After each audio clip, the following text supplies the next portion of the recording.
Anybody, any what do you think would be the answer for B?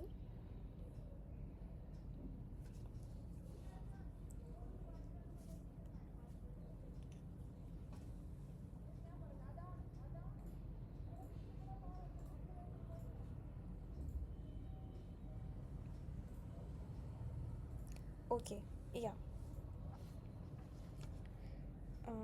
So I see one answer, which is uh,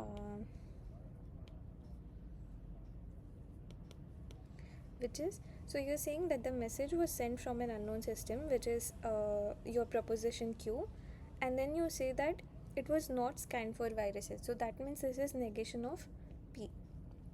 Okay, and now you want to connect this using but. So but is nothing but is same as saying and, but in negative, in negation. So this is Q and not P. So I'm whenever I write negation P, this is same as P bar. These are essentially the same statements, but I'm just using a different notation. So this is your answer for part B. Anybody has any questions about this, or do you have different answer?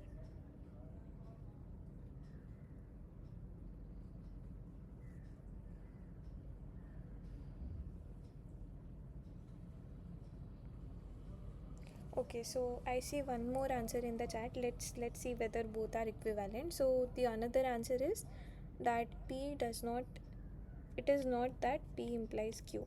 So this is same as it is not that P bar or Q, and this is same as P and Q bar. I think what you meant is Ojas, I think what you meant is it is not that Q implies P, because if you expand this, then you would get Q and P bar, which is exactly what we have over here. Is that fine?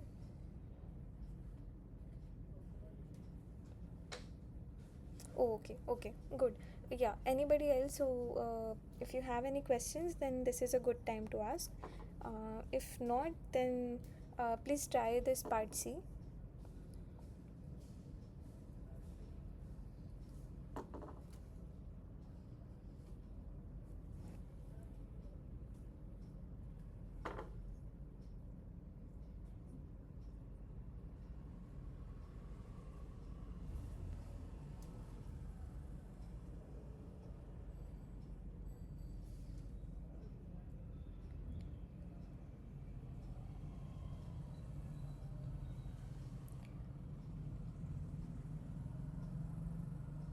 Okay, I see one answer in the chat and it is correct.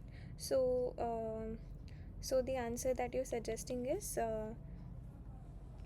so we will read it part by part. So it says, it is necessary to scan the message for viruses. So this part is your P, and this part is whenever it was sent from an unknown system. This is same as Q. So essentially, you are saying that if P happens, sorry, if Q happens, then it has to be that P must happen. So whenever you send a message from an unknown system, it has to be that you have to scan it for the viruses. So that's why you're saying Q implies P.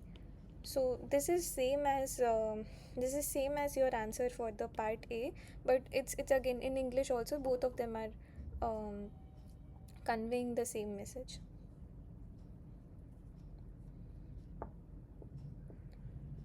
uh, Q double implication P. Okay, one. Okay, so why do you think it should be a double implication?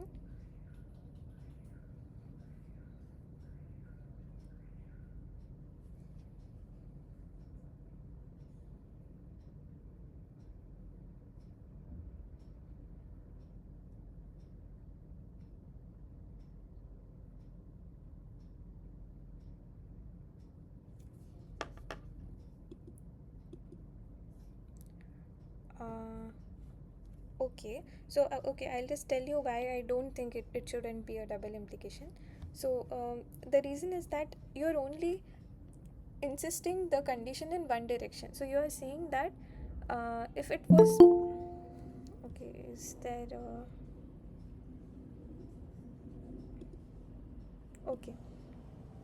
Okay, so you're just saying that whenever a message was sent from an unknown system, then you must scan it for viruses. But it does not say that when you scan the message for viruses, then it has to be sent. So there is no implication in the other direction, and that's why it's only q implies p, but it's not that p implies q as well. Is this fine?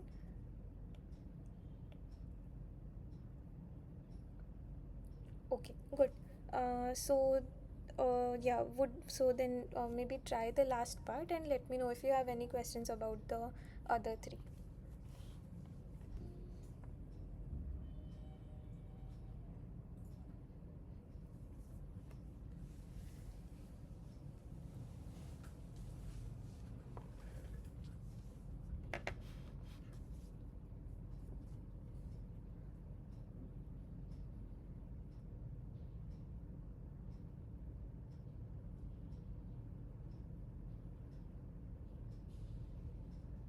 Okay, yeah, Akanksha. Yeah, I think that is correct. So, okay. So your answer is that when a message is not scanned from an unknown system, so this is nothing but negation of what you have here, negation of q. So this is your q bar part of the statement, and this part says that it is not scanned for viruses. So this is your p bar part of the statement, and the question is how do you connect them. So it says that when the message is not sent, then then it is not scanned. So clearly the implication is in this direction. So your answer is q bar implies p bar, and equivalently you can write this as p implies q, because you can write this in terms of equivalence as q bar or p bar. This is same as q or p bar. uh, Sorry, mm, I think this is okay, yeah, and this is same as p implies q. So this part of equivalence is called contraposition. So but yeah, I mean, getting this answer is also enough. So this is your answer, like few of you have written in the chat. So is this okay, or is there any question about anything that is written here?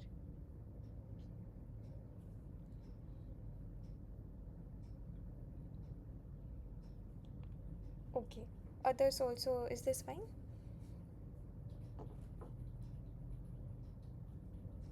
Okay, okay, good. Then I'll move on to the next question. Okay,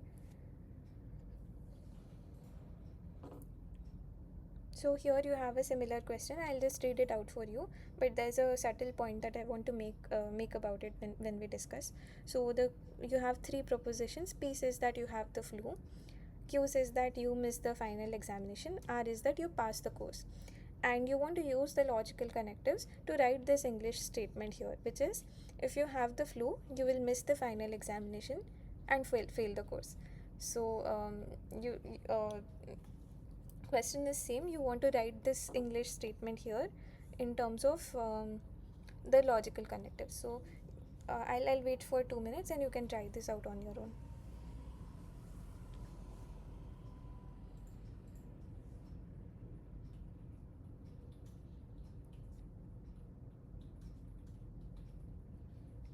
Okay, so there could be multiple correct options. So yeah, while you answer, please write all the answers that you think are correct.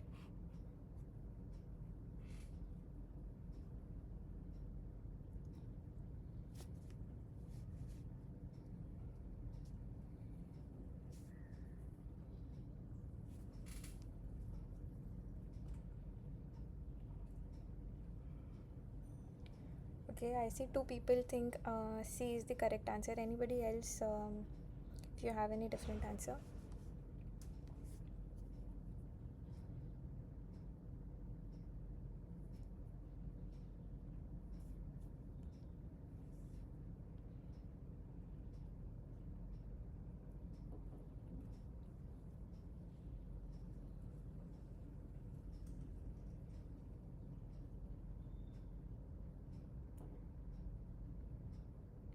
Okay, so Ojas and Kaustubh, I would like you to think about is there any other option? So C is correct, I agree. Is there any other option which you think could also be correct?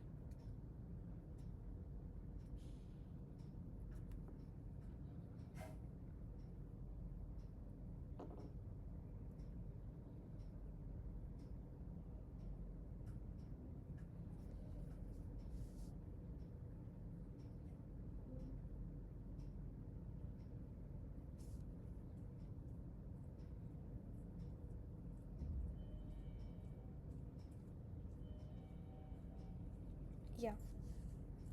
Yeah, I think that the Akansha that is correct. So C and D is, both of them are correct answer, and let's see why. So okay, so let's break this down like we did earlier. So this says that you have the flu, which is P, and then it says if you have the flu, then something will happen. So what it says is what will happen is you will miss the final examination, which is Q, and it says you will fail the course. So uh, that is same as saying that you will not pass the course, and hence you have this is negation of R. So that's what I'm writing here.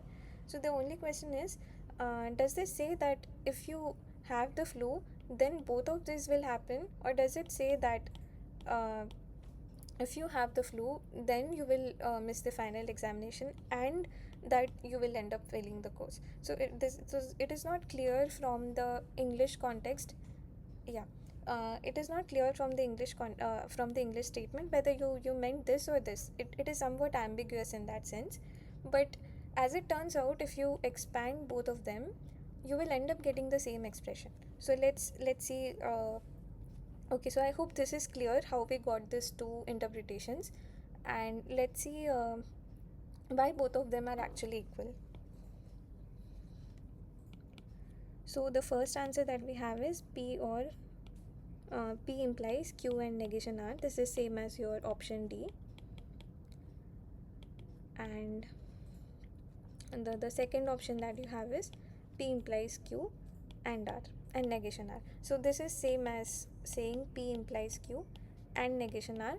This is because so in case of your algebraic calculations, so let's say I write an expression like this: 83 into 125 minus 3 divided by say 2.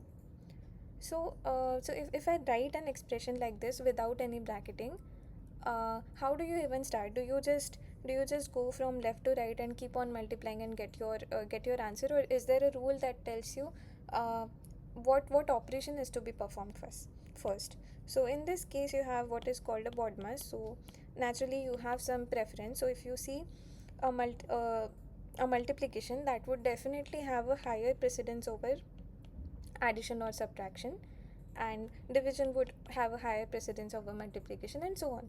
So this tells you how to, yeah, so this rule tells you how to perform an operation on algebraic system. So this is what is called precedence order.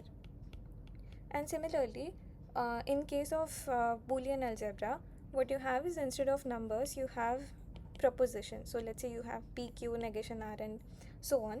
And instead of this addition multiplications, the operations you're performing is negation or implication and all that stuff. So now you need a rule that tells you, given an expression, what operation is to be performed first. Otherwise, there would be an ambiguity. So the precedence, there's something called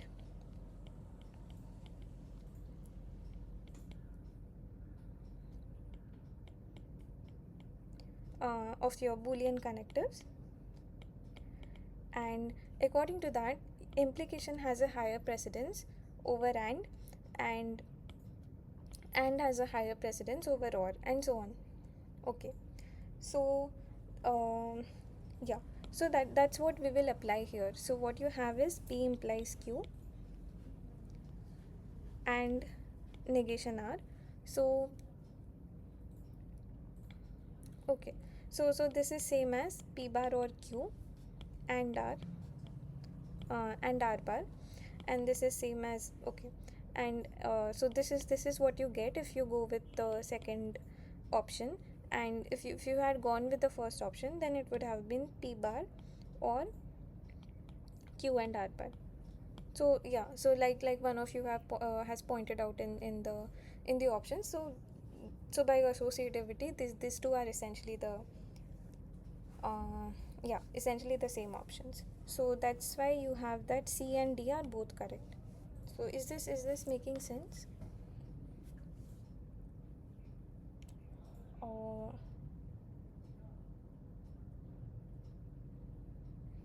okay. Um, okay, is this fine with everyone? Let me know by chat or something.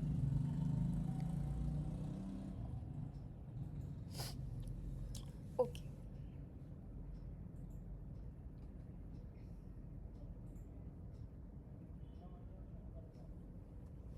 Okay. So I'll move on to the next question. So you're given this statement, which is negation of p if and only if q. So okay, so what we mean by p if and only if q is this is same as p implies q and q implies p. uh, yeah, I hope this is fine with all. So the question is, which one of these is equivalent to this, and what we mean by that is if you write a truth table for this and you write a truth table for one of these, they should match exactly column by column. So yeah, so what do you think, which one of these matches has a truth table which is same as this one?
Okay, so there could be multiple correct answers again here. So please look carefully through all the options.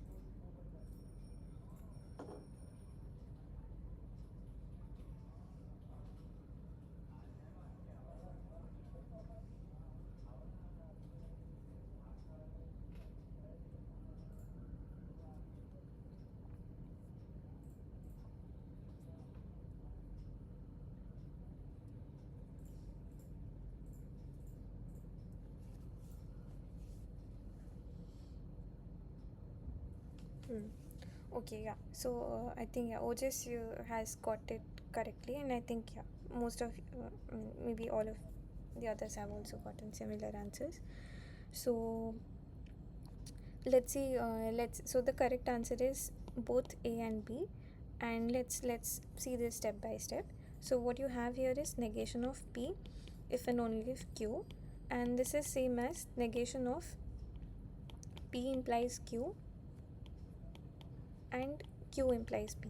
So this is simply the definition of if and only if. So this is by definition, and now we will expand this further. So we know that P implies Q is same as P bar or Q, and Q implies P same as Q bar or P. So this is by equivalence of P implies Q relation. And now what we will do is we will apply De Morgan's law here. So yeah, so can somebody tell me, if you apply De Morgan's law here, what do you get?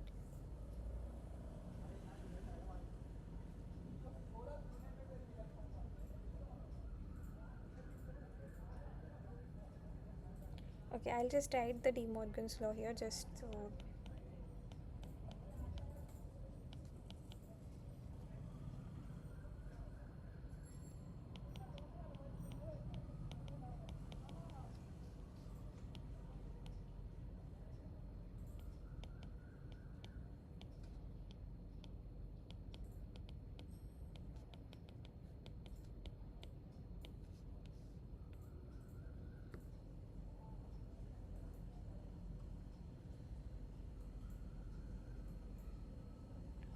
You can also unmute and tell and let me know.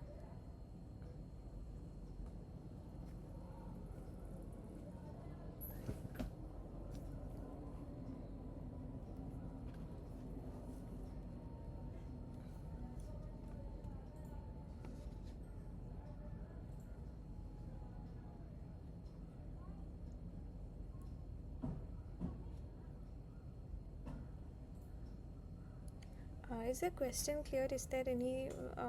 Is it clear what the question is, or shall I repeat?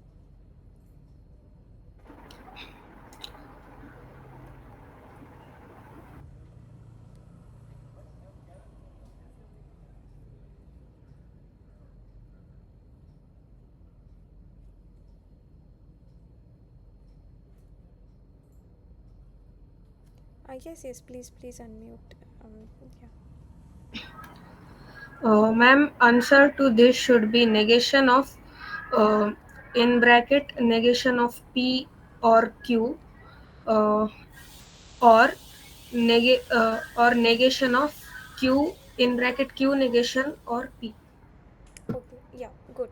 And um, yeah. So further, what can we write this as? If you again apply De Morgan's law on this part, then what do you get?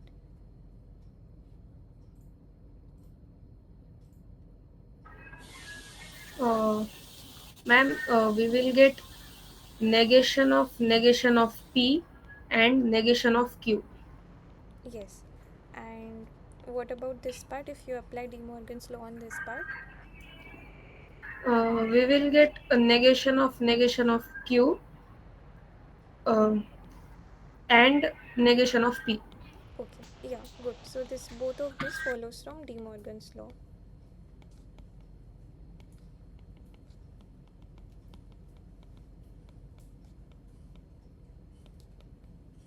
Okay, good. So, are there any questions about any of the steps that we did so far? Any questions about any of the steps?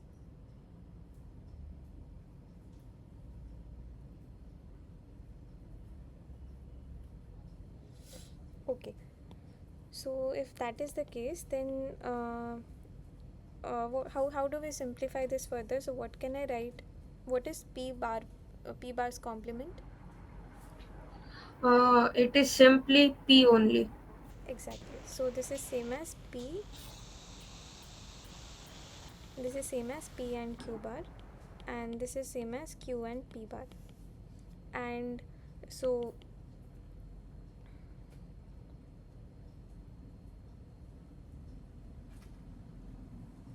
hmm,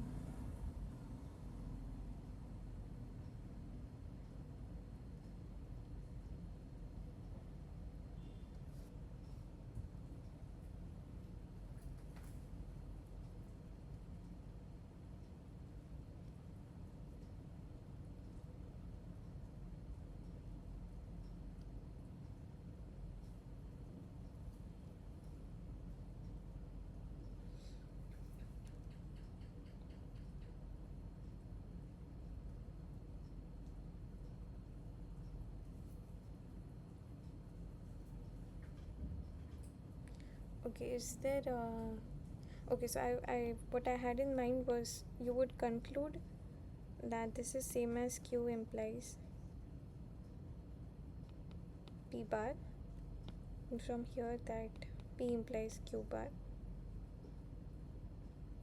But okay, is there anything that I missed out on the way, if you can point out?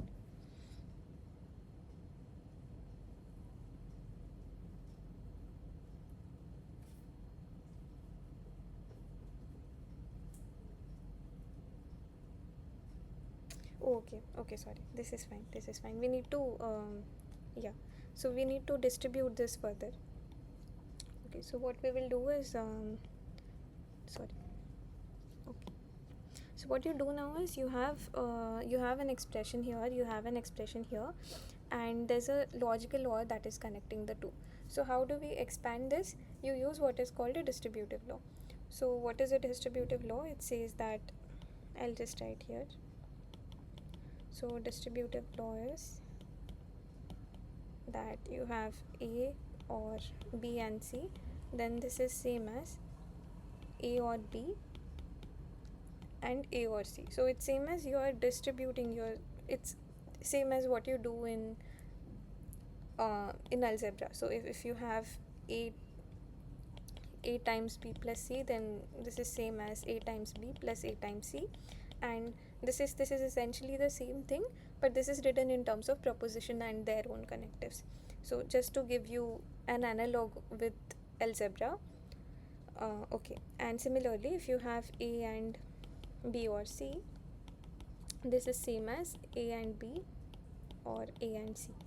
So this is what your distributive law is, which is very similar to what you have in the algebraic world. So how do you apply the distribution law here? Anybody?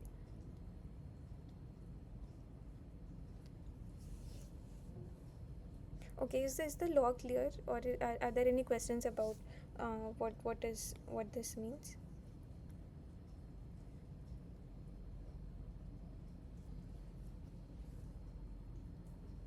Okay.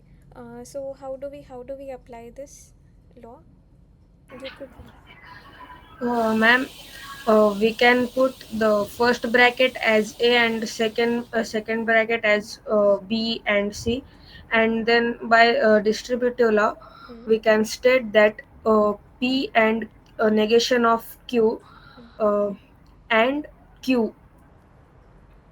Would it be and or would it be or? Because you're distributing over this. So if you're distributing over or, then oh, sorry, you're right. Okay. Huh. If you're distributing over or, then or is what you end up getting in the bracket. So is this what you meant? Yes, ma'am. Hmm. Okay. Then And uh, in bracket P and negation of Q or P negation. okay, good. And now we will what we'll do is will simplify each of these brackets separately. So yeah, so how do you go about expanding this? You will simply apply the distributive law again. So somebody so what will happen if you apply distributive law here? Can somebody expand?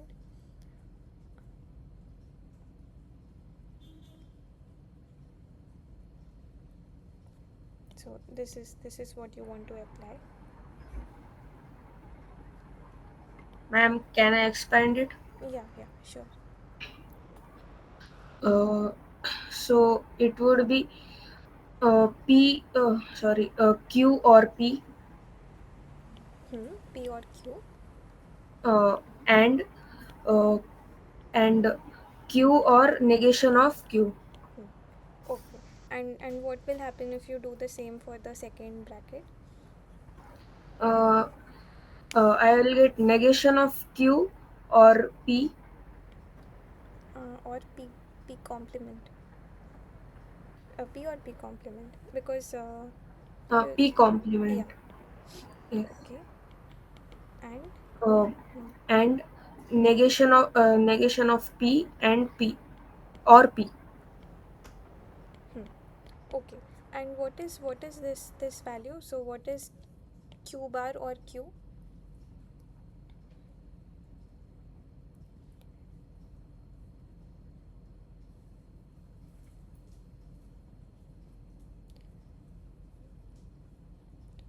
So my claim is that this value, this value would be a constant. So it either it will always be true or it will always be false. So which of this is correct? Is it always universally true or is it universally false? Yeah, it's a tautology. Yeah. So why is that? Because if it's easy to see, so tautology says that p or its complement is always true, because if p is true, then if you take an OR of truth with anything, it will always give true. And if p is false, then p bar makes sure that you get a truth value, so p bar or p becomes true. So this is easy to see. You can also draw the truth table and verify. So this can be replaced with a tautology. What else can be replaced in this equation? What else can be replaced with a tautology?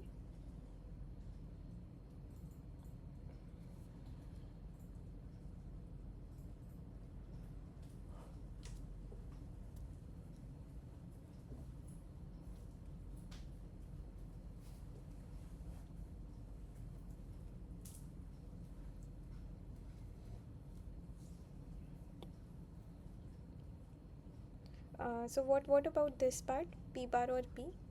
Yeah, exactly. So yeah, so this is also tautology. So what do I get? You get p or q. I'm just rewriting the thing clearly, and truth, and q bar or p bar, and true. So what is this part? What can you say about this? Yeah, this is same as p or q, simply because yeah, if you take and of truth with anything, then the value solely depends on this. So if this statement is true, then the whole thing becomes true. If this is false, then the expression takes a value of false. And what about this?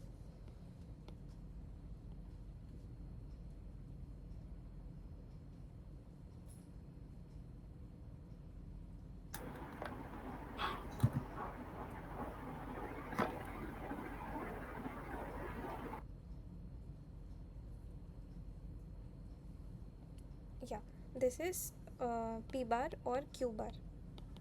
And now I want to write this p or q in terms of implication. So how can I write this? um, so you know that I'll just recall it here. So you know that p implies q is logically same as p bar or q. So now if I want to write p or q in terms of implication, what would that look like? Negation of P implies Q. Exactly, so this is negation p implies q. And what about the other part? Uh, negation of sorry, negation of P implies negation of Q. So okay, we will No, write. no. It is P implies negation of Q. Okay, it is p implies negation of q, or equivalently you can also say that q implies negation p. Is this fine? It's just about how you write it, because you can think of this as q bar's complement, or sorry, um, q implies p bar. This is same as q bar or p bar. Okay, so that's why you can write this as, so that's why you can write this as q implies p bar, and together what this gives you is p bar if and only if q. And that is your option, that is your option A here. Okay, and where does the option B come from? So equivalently you could have written this as q bar implies p, And equivalently, like you pointed out just now, you could have written it as P implies Q bar, and together this expression and this expression, they give you that P if and only if Q bar. So both of them are correct. So okay, I'll just zoom out and I'll let you stare at the page for some time. If there are any questions about any step, then let me know. um,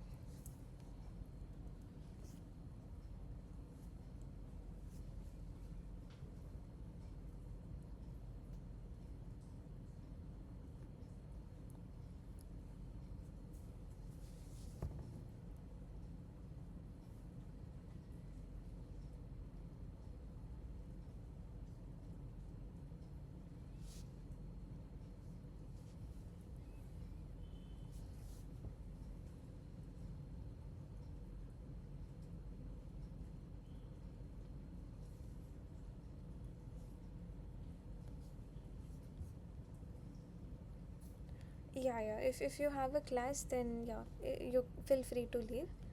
You can check out the rest of it on the, yeah.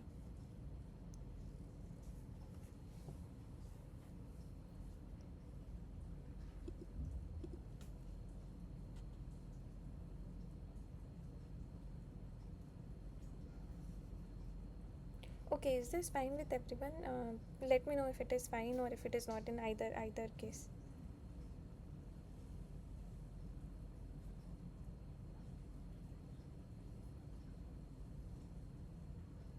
Okay, so I'll just briefly summarize what we did, and if there are questions, then let me know. So this is the okay, good. So this is the expression you had, and what we did is we simply wrote it as P implies Q and Q implies P, which is what the definition says. Then here we are using the equivalence of P implies Q. You know that P implies Q is same as P bar or Q, so we did that for both of them. Then you have negation of an expression and uh, negation of and of two expressions, so we simply applied De Morgan's law here. So this is what we got. Then individually on each of them we applied De Morgan's law. This is what we got. And we know that if you take complement of a proposition, then you end up getting the same proposition. So then this is what you ended up getting. And at this point what we did is we used distributive law. So we distributed this or over these two expressions, and this is what we got. And in the next step we again use the repeatedly we use the distribution law, and then you ended up with expressions like this. And then you used the equivalence of implication. um, so yeah, so is if there are any questions about any of the steps, then let me know. Otherwise we will move on to the next question.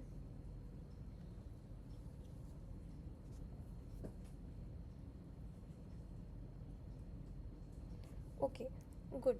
So I'll move on to the next question. So the question is that you're given a couple of statements, and the question is which of this is true. Okay, so just to recap, so what do we mean by tautology? Tautology is that the statement is always true, and contradiction is that the statement is always false.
Okay, so about the assignment 1 and 2, yeah.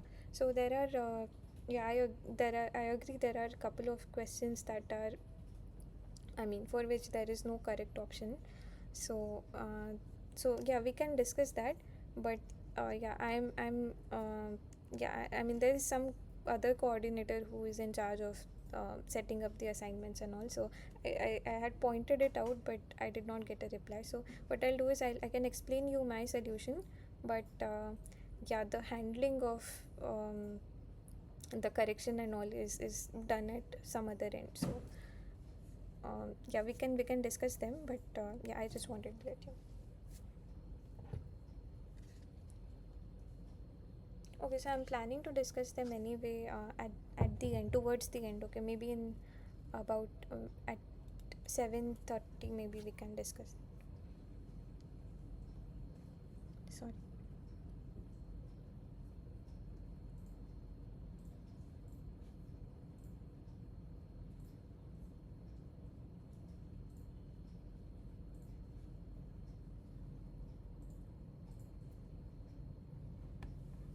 Okay, so yeah, any any idea which of these is correct?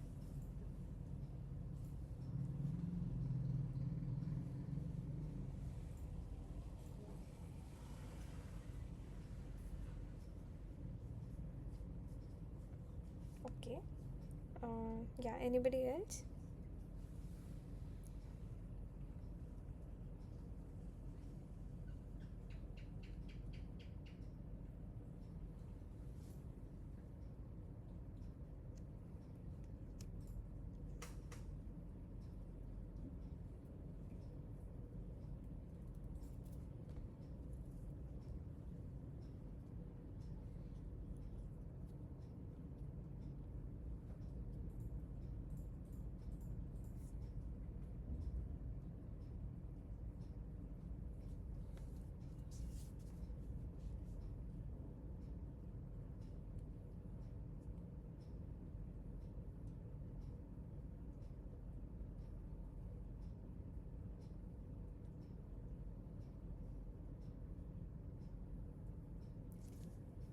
Hmm.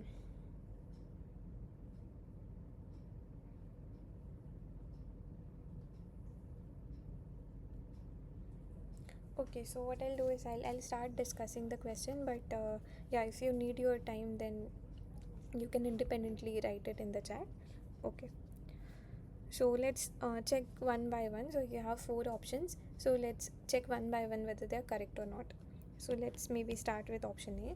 So you have negation P and P or Q. Okay, so so what do we do at this point? We use what is the distributive law. So we know that this is same as P bar and P, or P bar and Q. This is by distributive law. And what is P bar and P?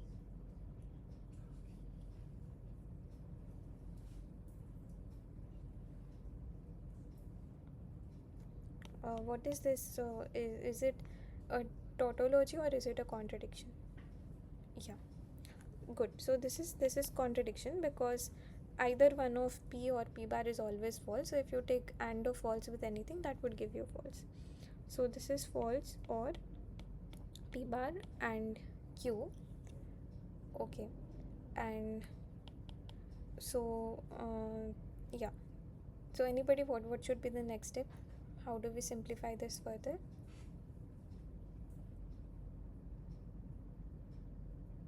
It would be P bar and Q.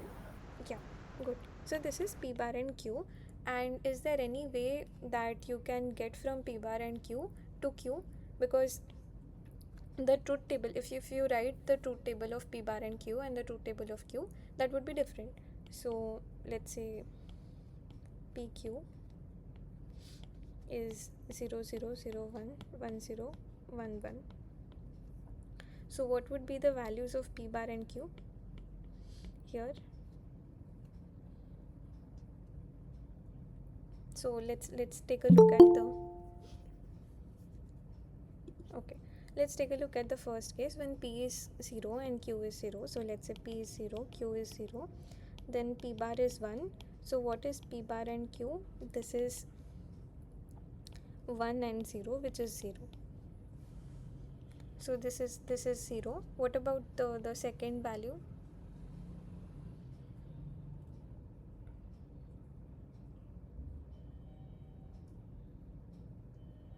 What happens when P is 0 and Q is 1? Yeah, this is 1. So that is correct. What about the third one?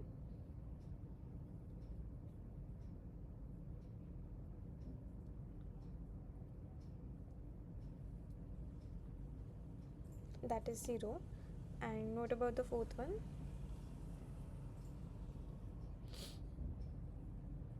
This is 0.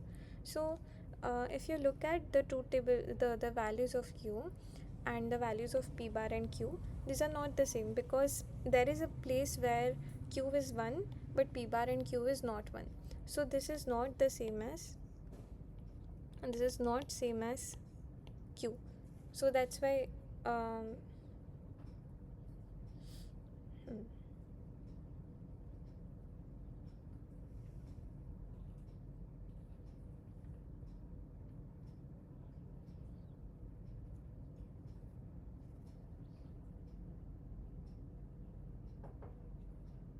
okay, sorry. Okay, so what this means is that whenever this part is true, that is this guide this table takes a value of 1, then it says that Q should be 1. So which is true in this case? Is that fine? So this implies that Q is a tautology. Okay, so what we are saying, we are not saying that this expression is simplifies to Q. What we are saying is that if this is true, then Q has to be a tautology. Is this okay with all? So we are seeing that simply from the truth table, but you can also see it from the definition of AND itself. For this to be true, it should be that P bar is true as well as Q is true, and hence it should be that Q is true.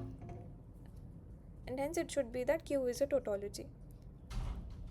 Is this making sense? Is the first part clear? So we are claiming that A is a correct statement. If there are any questions at any step, then let me know.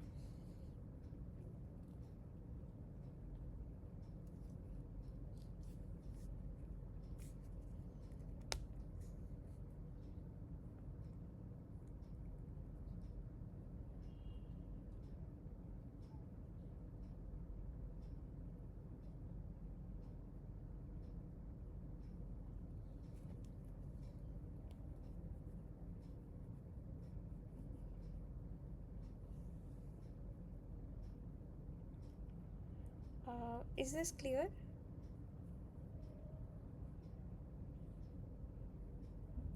Okay, so good. So what about B? Is it a correct statement, or is it not?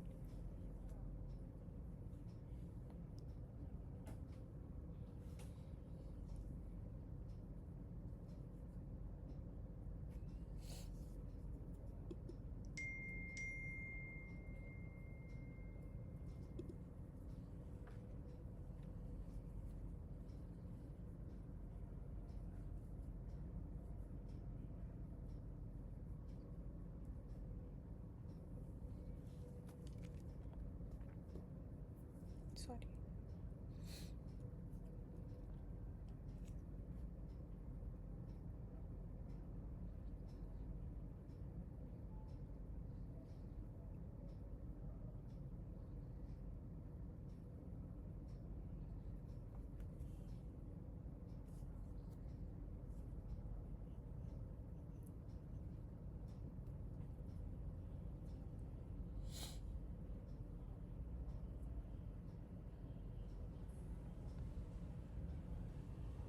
Okay, so maybe let's do it. Let's solve it.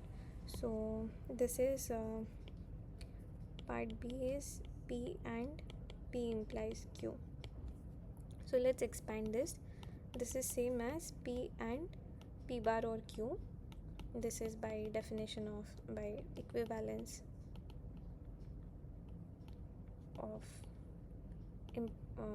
of implies relation.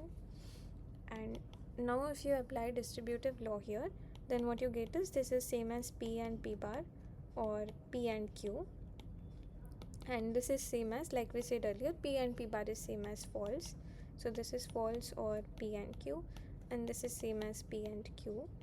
And now what this says is that if you want P and Q to be true, then Q better be true. It cannot be that P and Q is true but Q is false. Okay, so is that making sense? So it cannot be that. So basically this says that Q must be true. So for P and P implies Q to be true, and hence it cannot be that Q is a contradiction. So this is not a correct statement. Is this making sense? Okay, good. So what about C and D? Which one is correct?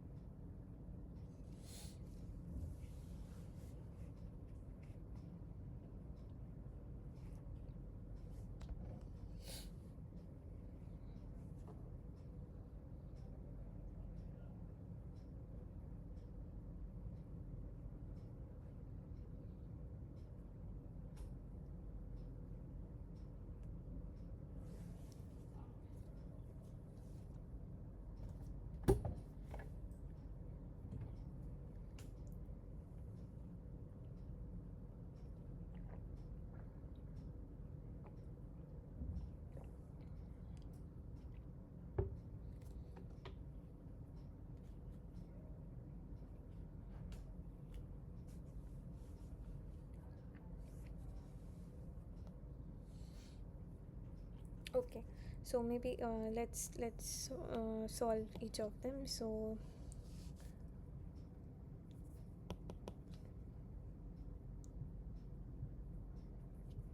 this is P or P and Q, and yeah. So is this same as Q is the question. So one way to check that is obviously that you go through the truth table method. So one way is truth table, that is you write PQ, then you write all the values for this table. So you have 0 0 0 1 1 0 1 1. So okay, maybe this is a small table. So can you quickly tell me what would be the values in this table?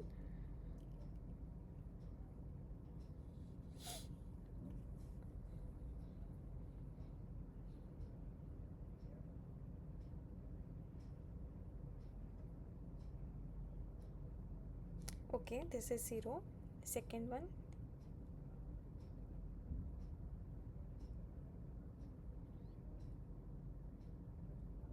Yeah, this is also 0. The third one.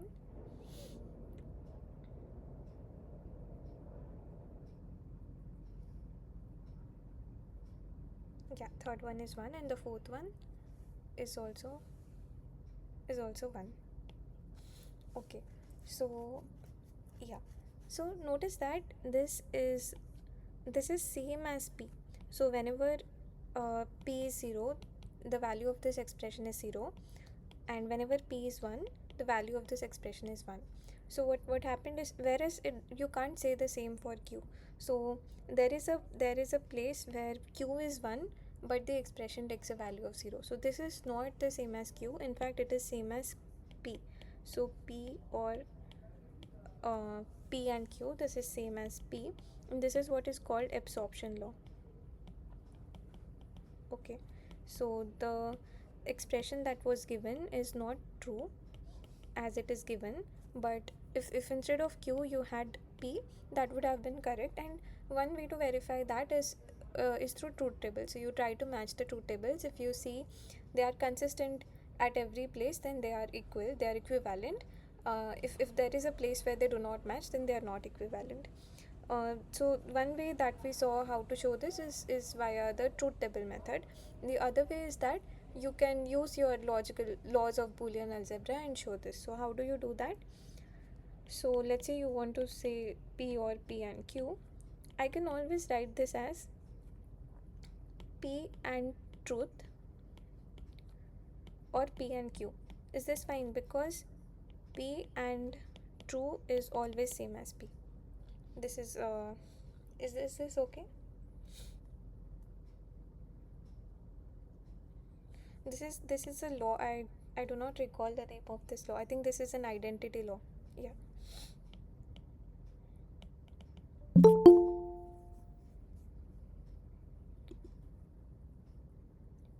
Okay. So okay. So is this fine? Does everybody agree with this? If you take an AND of a proposition with truth, then you would always get the same value.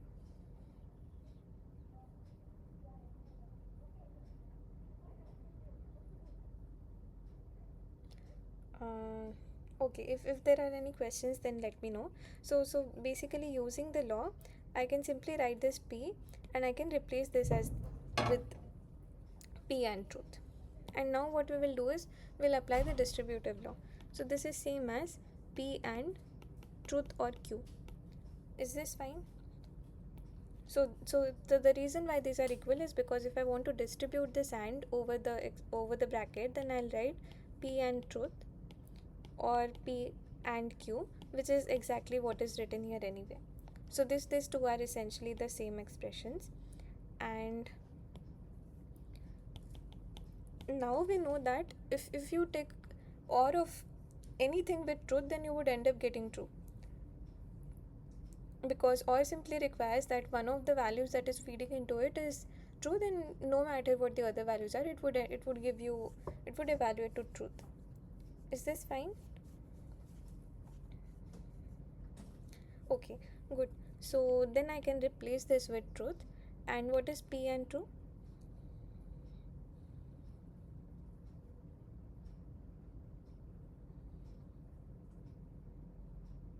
Yeah, this is same as P. This is by identity law.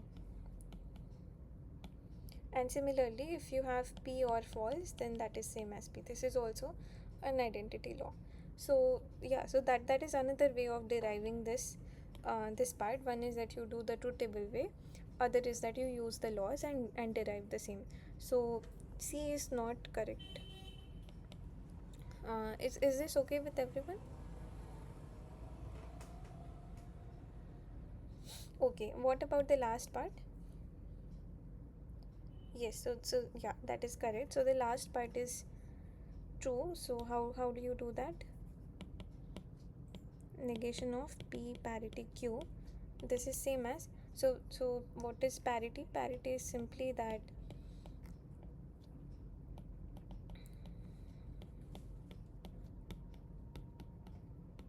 parity, or it's also called XOR. So if both the values are same, then you give a 0. If they are different, then give a 1. If they are different, then this is 1. And here the values are same, so this is 0.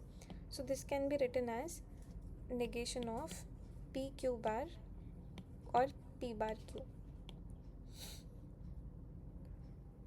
Is this fine? So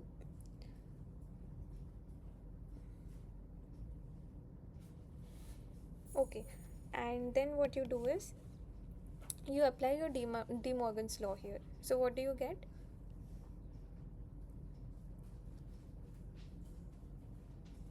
So this is by equivalence with XOR. And what do you get if you apply De Morgan's law here?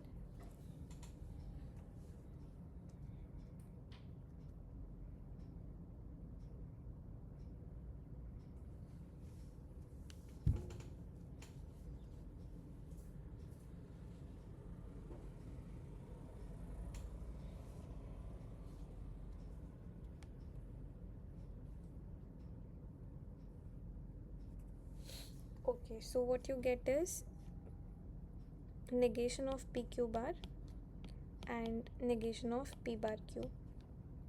And this is by De Morgan's law. And this is same as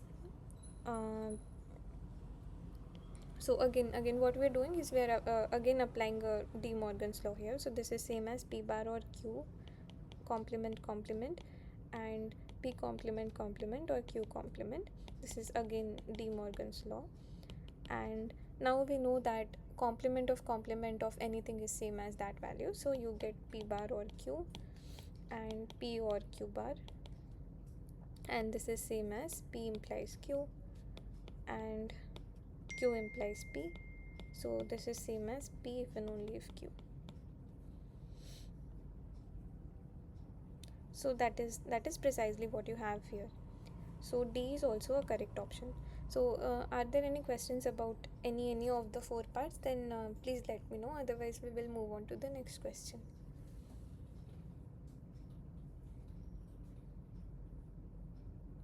Okay. Okay, good. So I'll move on to the next question. So yeah, so I'll read out the question. So it says that so the question is, I'll give you an argument and you want to tell whether it is valid or not. So what is the argument? It says that if you do every problem in the book, then you will learn discrete mathematics. And another statement I give you is that you have learned discrete mathematics, and therefore I'm concluding that you have done every problem in the book. So is this correct, or is there anything wrong with the sequence of logical arguments that I'm making? So is it a valid conclusion to make that you've learned discrete mathematics and hence you have solved every problem? Okay, no. So yeah, others also, if you have any answers, then let me know, and also please let me know what is your explanation for the answer.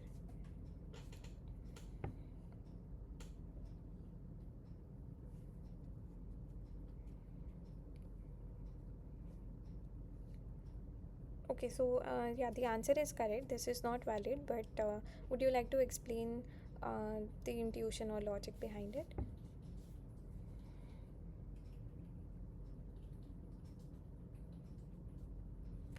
Yeah, exactly. So Akansha says that if P implies Q is correct and Q is true, then it does not say anything about P.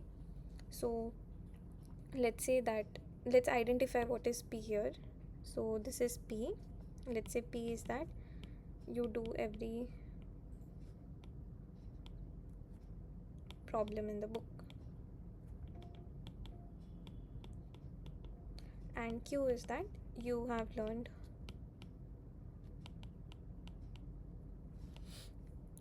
discrete mathematics. Okay, so the first statement was that if you do every problem, then you learn discrete mathematics. So that is clearly an implication.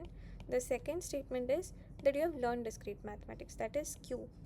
So notice that if Q is true, it does not say, you can't conclude therefore P. It doesn't say anything about this. So okay, so that's why it's this is not a valid conclusion. um, because I mean, even if you think about it logically, if let's say if you would have done every problem in the book, then you would have learned discrete maths. That let's say that is true, and now I tell you that you've learned discrete maths. So that doesn't mean that you have solved everything in the book. You could have learned it from, say, tutorials or any other thing. So so even in your real world, it does not make sense to make such a conclusion. So yeah, are there any questions about this problem? Madam, how to frame it in the form of condition? Okay, so yeah, actually we did a couple of exercises like that in the beginning, but I'll just quickly do that. So this is, let's say, the proposition that you have, and what we're saying here is that if you do every problem in the book, so this part is P and this part is Q, that you learn discrete mathematics. But what it says is, if you do P, then you would have done Q. So that is so in terms of logic, that is same as writing implication. And let's say I say that you have not learned discrete mathematics, then that would have been negation of Q, and so on. So basically you look at the English statement and use the connectives based on that. So if I say you have not learned discrete mathematics but you have solved every problem in the book, that would have been negation P and Q. Is this okay? Is this making sense?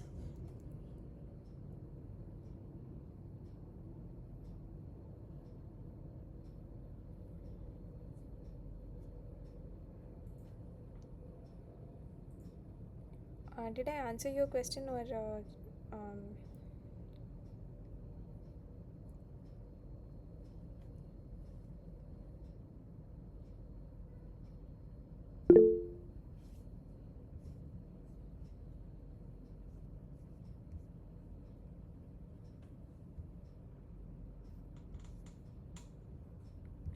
okay, okay. If you have any questions about it, we can discuss that later. So I hope. So are there any other questions?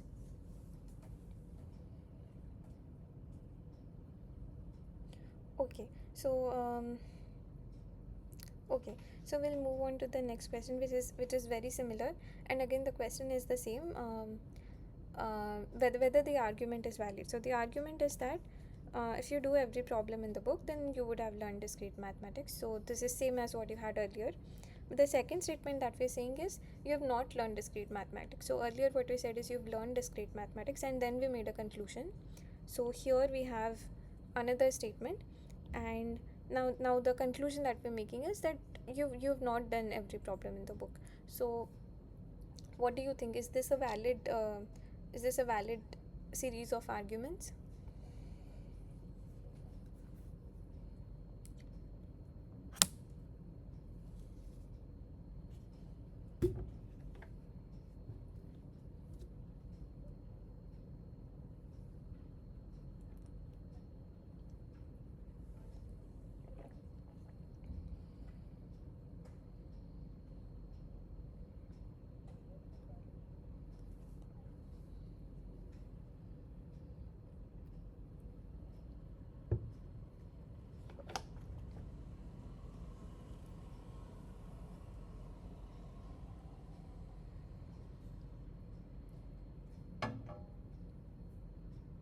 Okay, so maybe let's try writing it in parts. So let's say, like earlier, P is that sorry.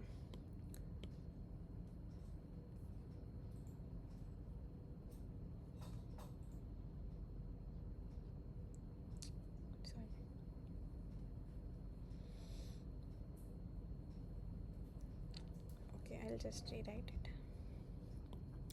So let's say P is that you do every problem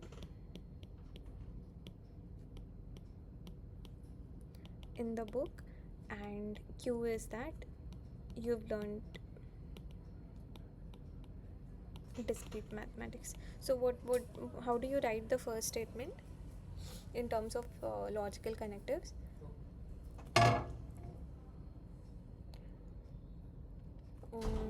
So this is something that we did earlier, right? So we say that if you do a problem in the book, which is P, then you learn discrete mathematics, which is Q. So this is what the first statement looks like. The second statement says that you have not learned discrete mathematics. How do you write that?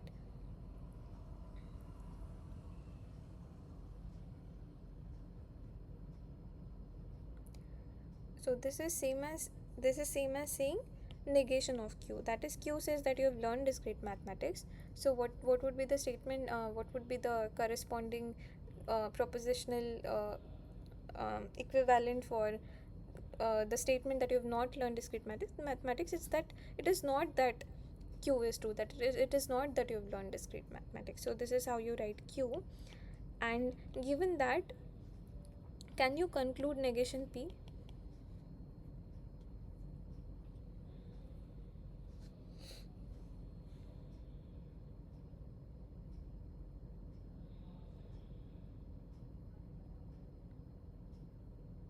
Okay, so this is what is called, this is a rule of inference, which is what is called modus. This is what is called modus tollens, which says that if you have statement P implies Q, and further you know that Q is not true, then you can conclude based on these two statements that P bar is true. So um, so why is that? Because um, because if you write this logically, what is this? This is same as P bar or Q. We know that P implies Q is same as P bar or Q. Further, you are saying that Q bar is not true. Then uh, yeah, then by the absorption law, we know that this is same as P bar. This is by absorption law.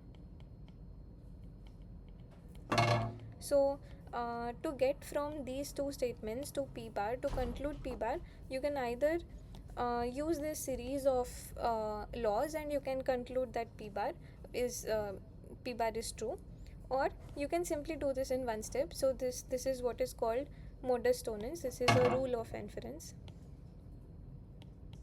and there are lots of other rules of inferences, and the use is that um, say you want to prove a statement, you want to mathematically prove a statement. What happens is you have a series of axioms. So how does theorem proving work? You have a series of axioms.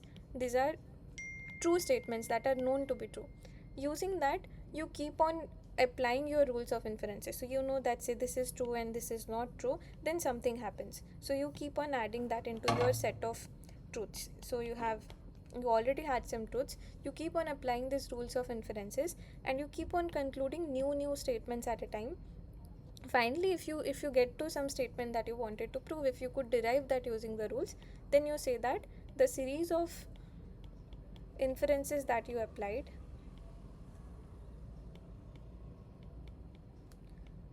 is the proof. So the statement, let's say the statement you wanted to prove is S, is the proof of S. So how does this work? You start with some ground truth. So you have a series of statements that are true, keep on applying the rules, and you keep on adding the new statements into the system.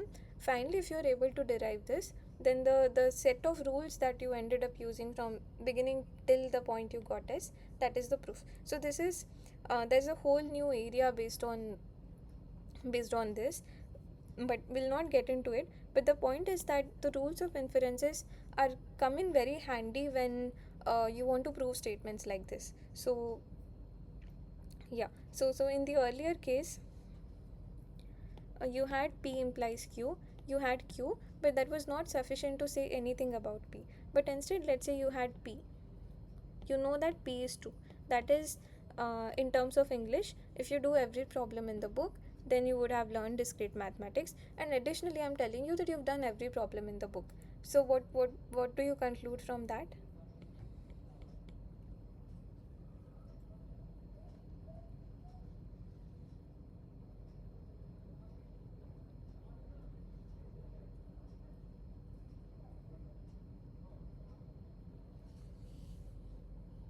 So can you conclude that you have learned discrete mathematics?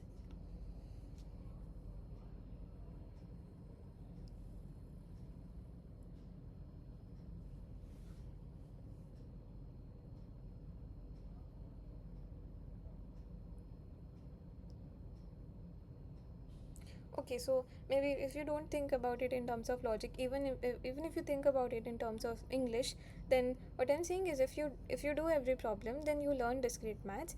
And if you and you've done every problem, then it simply follows that you've learned discrete maths, and that's basically what is written here. And this is also a rule of inference. This is called modus ponens. Okay, and there are a lot of other rules of inferences using which you can prove statements. So okay, so is this part fine with everyone? So what we did is we translated the given statements in terms of propositional logic, and then we applied this rule of modus tollens and said that yes, P bar is indeed a correct conclusion. So if there are any questions about the fifth this question that we did and this question that we did, if there are any questions, then this is a good point to ask. Otherwise, we can move on to the next question. So let me know if you need anything to discuss.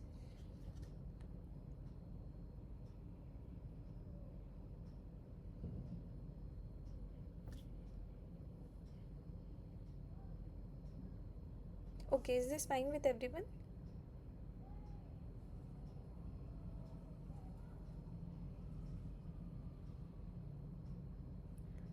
Second argument logic is what is the second argument? Is this what you're talking about? Okay, so the second argument's logic is that you're saying that you have not learned discrete maths. If I say that you have learned discrete maths, then what is the proposition corresponding to it? Then I would have just written Q. But I'm saying that you have not learned it, so that is, it is not that Q is true. So this is same as writing not Q, because this is what is given.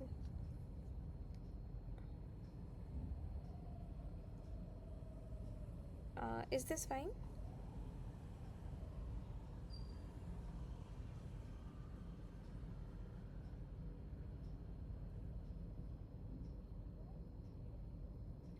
If we write not P implies not Q. Okay.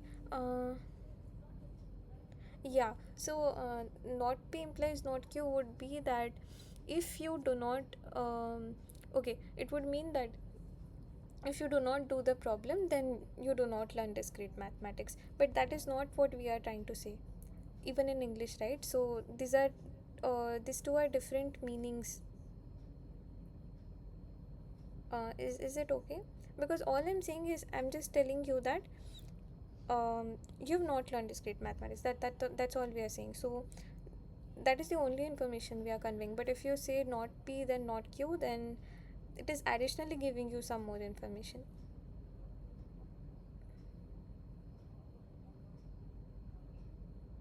Is that okay, or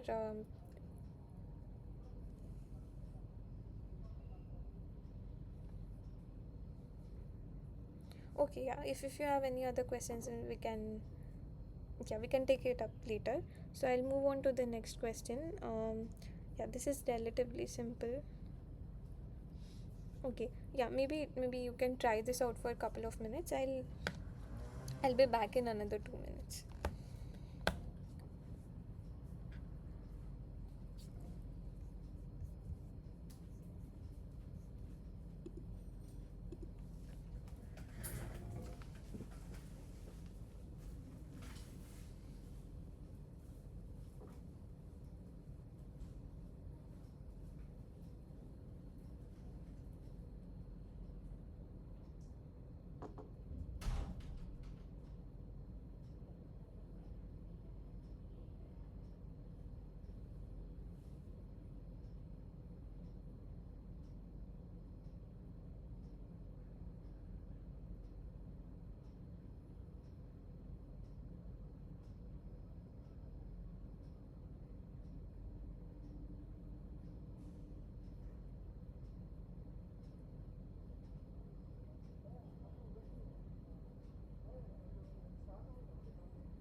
Hi. Yeah, I let me start the screen share again. Sorry about that.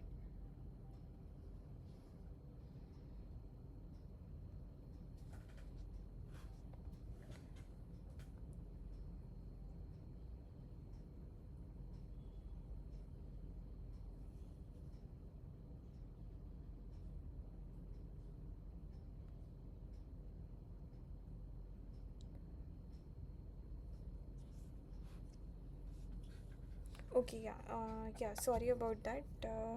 So I see a couple of answers in the chat, which is correct. So Ritu says option B is correct. Anybody else with any other answer?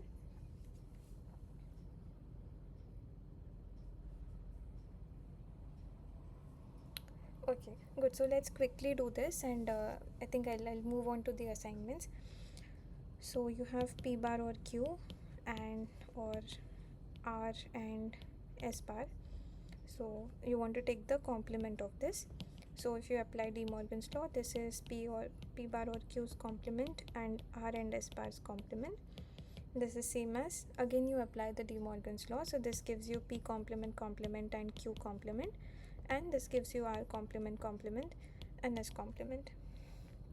So this is same as P and Q bar, R and S bar, and this is exactly what your option B is. So I think, yeah, good. So all of you got this right. Now, okay, are there any questions about this before we move on to the next thing? Or are there any questions about anything that we discussed so far?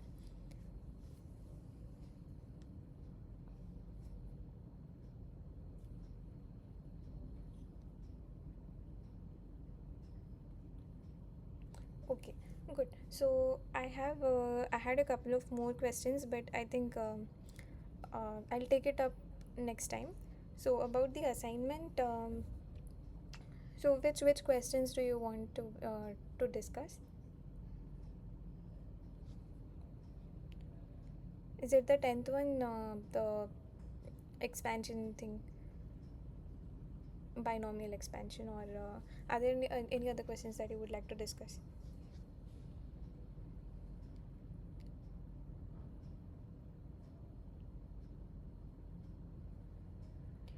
Okay, so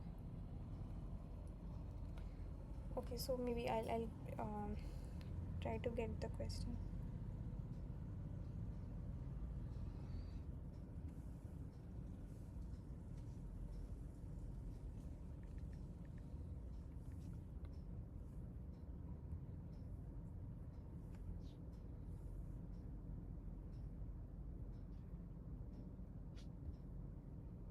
Yeah. Also, are there any other? Okay, question 1, 4, 10.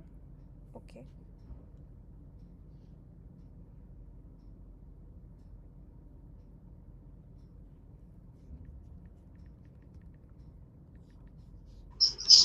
About one question, ma'am, Yes, yes. symmetrical difference. One option is correct, but they didn't given as the correct option. Yeah, yeah, I agree, but I had also mailed them. I had mailed the instructor regarding the same, but I did not get any reply. So I think, yeah, there is an independent body who deals with the setting of assignments and checking correcting.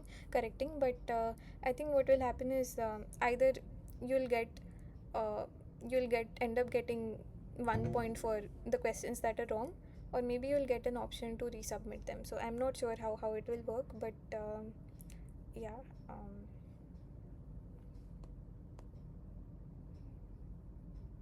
so the assignment to deadline is over, right? Yes, already corrected. Did they add the marks or not? Yeah, I think they'll end up giving free marks for the questions that were wrong. That is what I feel, but I'm not sure how it will work out. But yeah, I mean, it's an independent set of people who deal with it. Actually, in the announcements, not announcements, in the questionnaire, already they raised. Earlier only they raised before submission. But no one Yeah, yeah, yeah, responding yeah, yeah. I had noticed that in the forum, and I had also independently sent out an email, but I also did not get any response. So okay, but yeah. Anyways, I mean, it wouldn't affect your marks in the end. That is for sure. But yeah, I don't know what else I can do from my end. okay, a small doubt, ma'am. Mm-hmm. In the videos, two minutes, one minute videos are there. Mm-hmm. Is there any option continuously we can watch the video? Yeah, I also did not get any option. So it's something like a playlist on YouTube would be nice, but I also did not get any option. Because while we are going to YouTube, there is no order Mm. according to the Yeah, yeah, topic. yeah. If we are watching through the NPTL, it is taking more time. Sometimes when we open and close the screen, meanwhile, video is complete. Mm. Yeah, yeah. Again, Yeah. and something like that, please. Is there any option to watch continuously? At least 10 minutes. It is good. Yeah, yeah, but um, I I don't know if there is any option. Even I do not have any other option. But yeah, anybody else in the chat, if you know anything, then please share.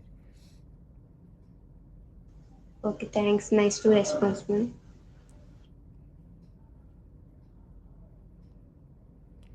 Okay, so first, fourth, fifth, and 10th. Okay, okay. So let's do the first one. So I already have this one on my screen. So let's do that.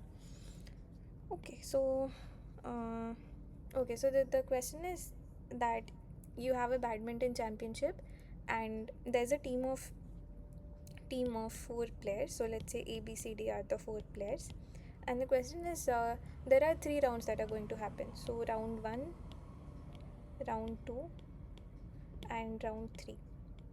And round one is that there would be singles matches, there would be doubles matches in the round two, and there would be again singles matches in the round three. So let's break this into three parts. So let's ask, in how many ways can singles happen in the round one? So question one is number of ways in which singles can happen, or I mean the team can play in singles.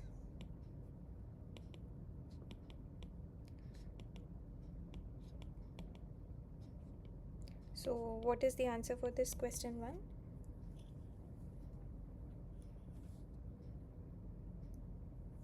Any guesses?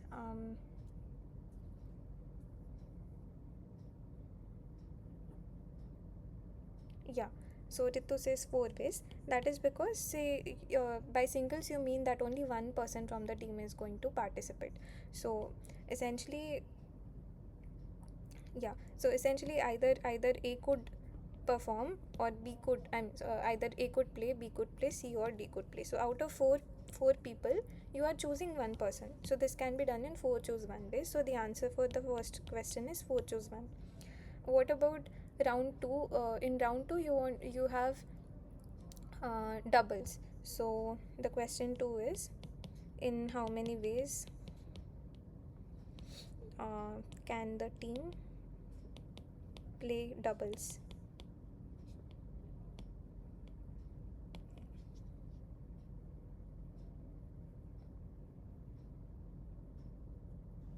Or C2.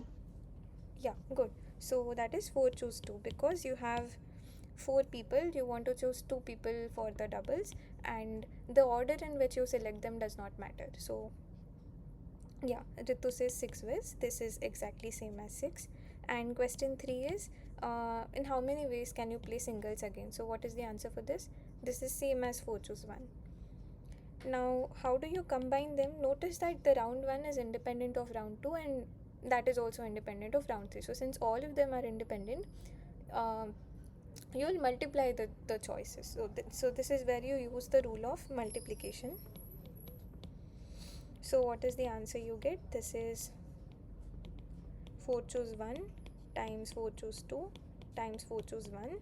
This is same as 4 into 6 into 4, and this is 16 into 6, which is 96. So is this fine?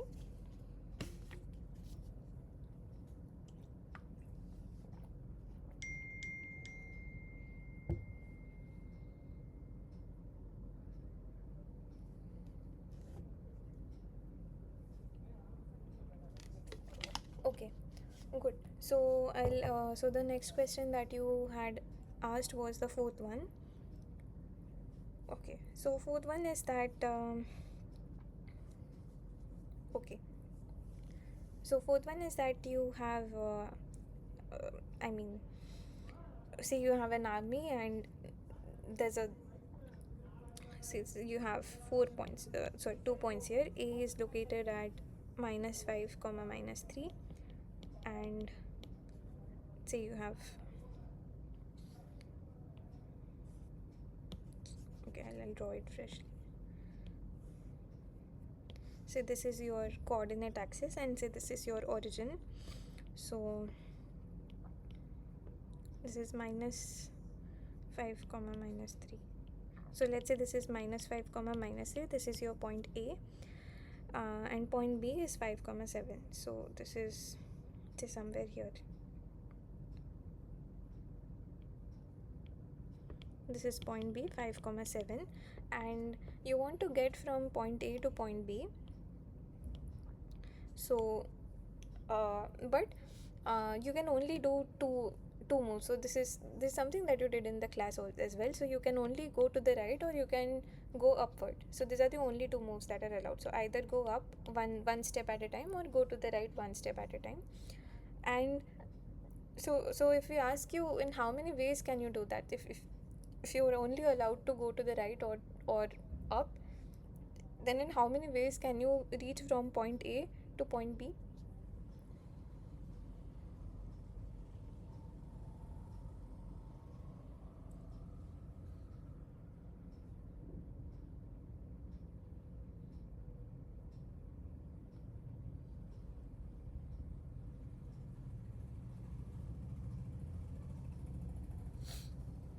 Actually, in the video also they said 5C10, 5 choose 10, but we didn't understand how to 5 choose 10.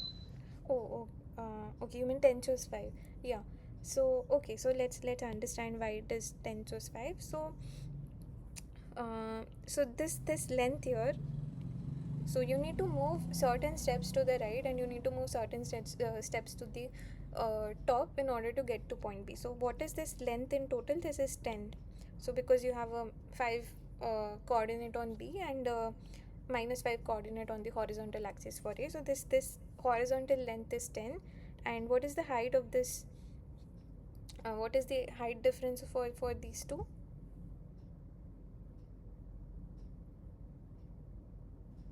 5.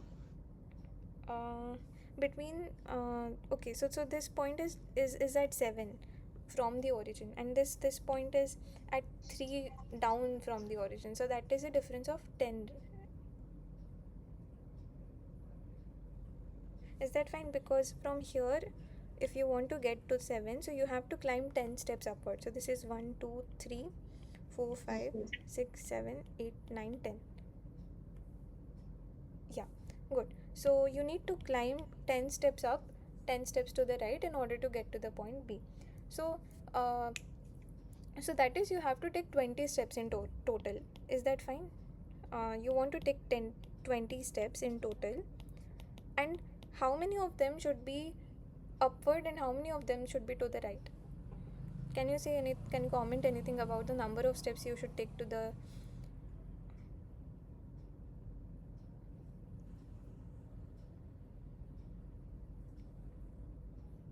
So you want to take 20 steps in total to get from A to B, and the question is how many steps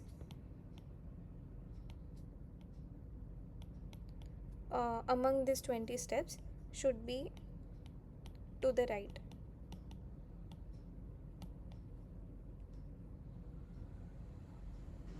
10. Yeah, that is correct. So you should have 10 steps to the right and exactly 10 steps to the top, otherwise you would not end up... Yeah, good. Isha and Kaustubh and yeah, others. So yeah, so that makes sense, right? So now you have 20 steps and you want to choose 10 of them. Now the only question is, should it be 20 per 20 P10 or should it be 20 C10?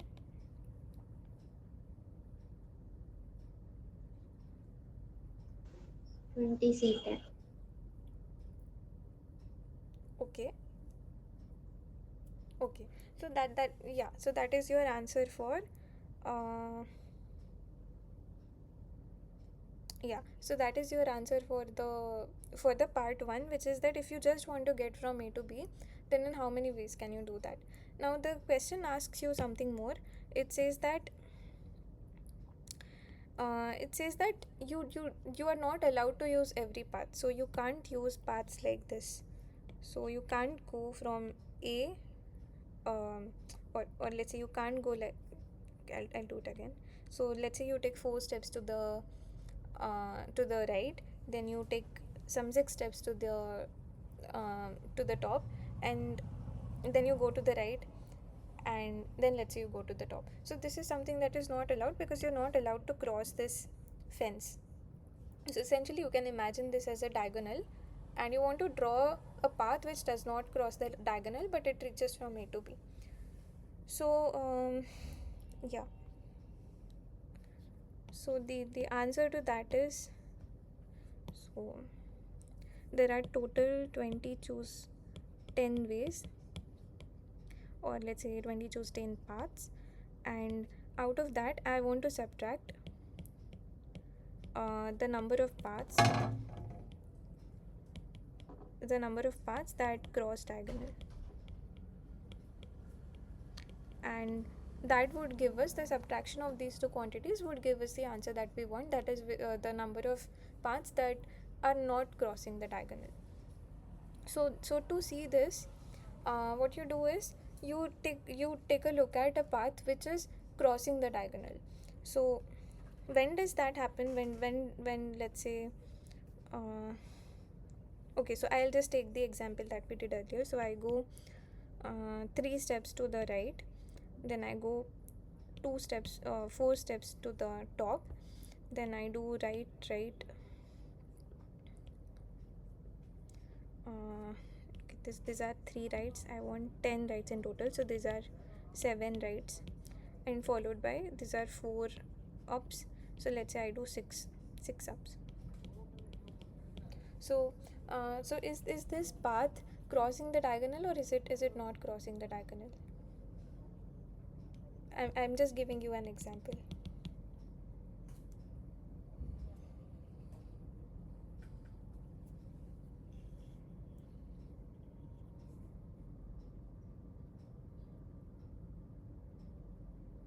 You At 4Q, it is crossing the diagonal. Yeah, so it is crossing the diagonal. At what point does it cross? So if you take 1 step to the right, it does not cross. If you take 1 more step to the right, it does not, and so on. So what is the first place where it crossed the diagonal?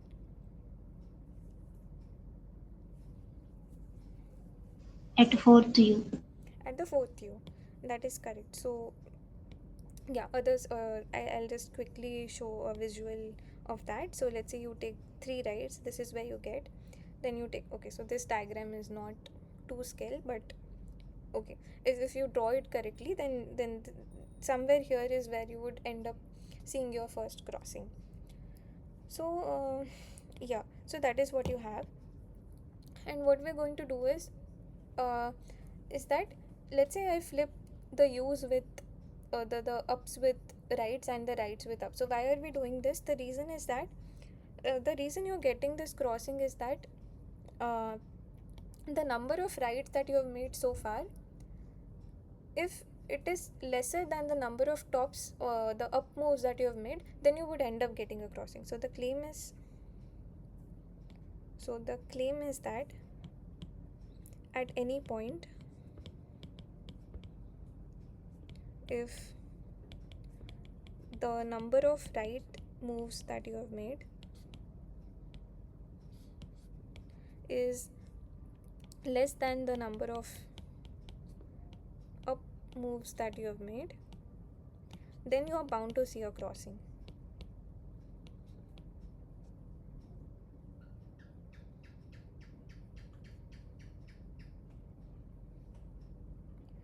Is everybody okay with this?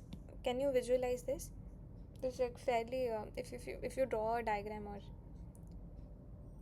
yeah, good. So this is the reason why you're getting the crossing, and even in this example, that is what is happening. The number of rights you saw at this point was 3, number of ups is still 1, then 2, and then 3, and until this point you did not see a crossing. But the moment the number of ups became 4 and the number of rights was still 3, that is, this condition became true, then that is the first time you saw a crossing. So yeah, so to counter that, what we do is you replace every, so this is a bijective sort of idea. So what you do is you replace every u with an r and every r with a u. So what would happen is you end up getting more, sorry, okay, so the rest of the idea is similar to what you saw in the tutorial. So what happens is, um, now you still have 20 moves to make. I'll just quickly end with this example. Okay, you still have 20 moves to make because you want to reach from point A to point B, and you want to take 20 steps in total in order to get there. Okay, but uh, yeah, but you end up crossing the diagonal the moment you see more ups than r's. So that happens when you precisely have, so if 2n is the number of moves that you're making, and this is same as n minus, I mean 2n choose n plus 1 is same as 2n choose n minus 1, so either of them is fine. So in this case your n is 10. So this is exactly the number of diagonal crossing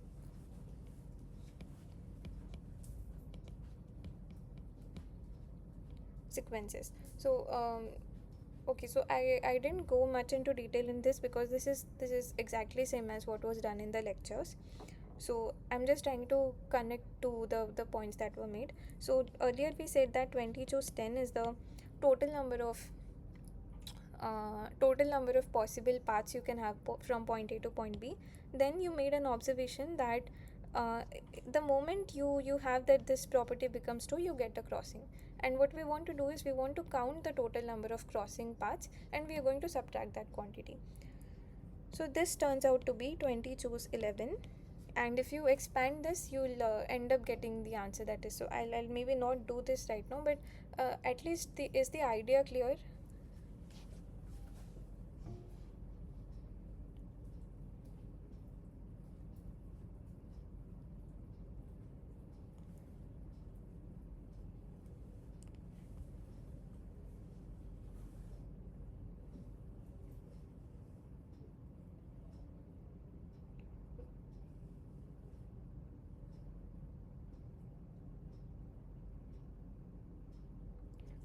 Is this making sense, or are there any questions about the expression that we wrote?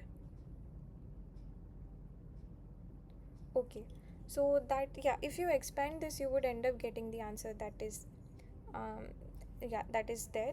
So I think we have, yeah, I think we've almost reached 8 o'clock. So what I'll do is, next time we are meeting at Tuesday, yeah, 6 p.m. to 8 p.m. Sorry, this is Friday, 6 p.m. to 8 p.m.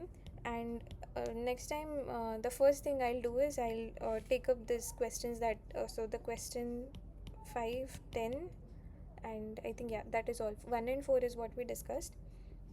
So next time I'll take up these questions from the assignment 1, and we will start with, and after that we will start with the um, problems about the next week's content. So would that be fine?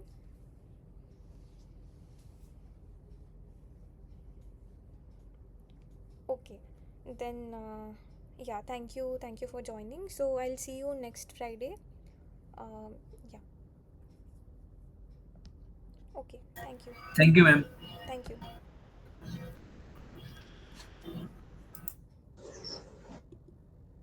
Thank you, ma'am. Thank you.